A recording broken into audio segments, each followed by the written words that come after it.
ఇప్పుడు అన్ని స్ట్రైట్ వే తింటున్నా. మెల్లి తిరిగినా తినట్లేదు. హే మీ అన్నయ్య.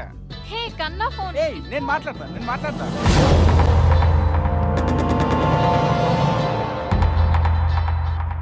కట్ అయింది. పర్లేదులే మళ్ళీ చేస్తాడు వాడు.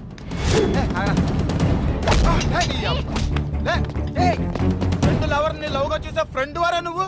తూ నీ బతుకు. రేయ్ ఎవడి ఫ్రెండ్ ఎవడి లవ్? సీమా నా లవ్ కి నువ్వు ట్రై చేస్తున్నావు. రేయ్ ఏం ఆడుతున్నాడు రేడు? నేను ట్రై చేయడం ఏంటి? ట్రై చేయడం కాకపోతే మనమిద్దరం లవర్సా? రాజా నేను లవ్ చేస్తున్నా. We both are in love. Did you get clarity? మరి నా దగ్గర గిఫ్ట్లు తీసుకున్నావు, నీ చుట్టూ నన్ను తిప్పించుకున్నావు. గిఫ్ట్స్ నీ ఆనందం కోసం ఇచ్చావు. నా ఫిజికల్ టచ్ కోసం నా చుట్టూ తిరిగావు నువ్వు. ఏంటే ఫిజికల్ టచ్చా? మీ అమ్మాయిలకి ఎన్ని సార్లు దెబ్బలు తగిలినా బుద్ధి మాత్రం రాదు. సిన్సియర్ గా లవ్ చేసేవాడు కన్నా సీక్రెట్ గా కడుపులు చేసేవాడిని నమ్ముతారే. నాకు ఫిజికల్ టచ్ కావాలనుకుంటే 3000 పెడితే 3 గంటలు గడిపే అమ్మాయిలు ఇంత మంది దొరుకుతారే. అయినా నా లవ్ ఎక్స్ప్రెస్ చేసే విధానంలో తప్పుందేమో గానీ నేను మాత్రం కాదే. నీకు ఇప్పుడు కావాల్సింది ఇన్సైడ్ హార్ట్ టచ్ చేసేవాడు కాదే, అవుట్ సైడ్ హార్ట్ టచ్ చేసేవాడు. తెలుసుకుంటావే, very soon you will get it. రేయ్ ఫ్రెండ్ లవ్ చేస్తున్న అమ్మాయిని ట్రాప్ చేసి లవ్ చేయటం, ఫ్రెండ్ నమ్మించి పాయిజన్ ఇచ్చి చంపేయటం రెండు ఒకటేరా.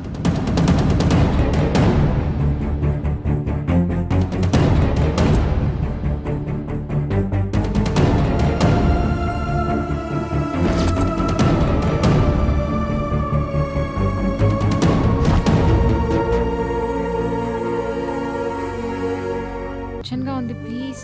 ఫోన్లో రెచ్చగొడతావు, స్కైప్లో చెడగొడతావు, లైవ్లో ఎందుకు ఇంత భయపడతావు?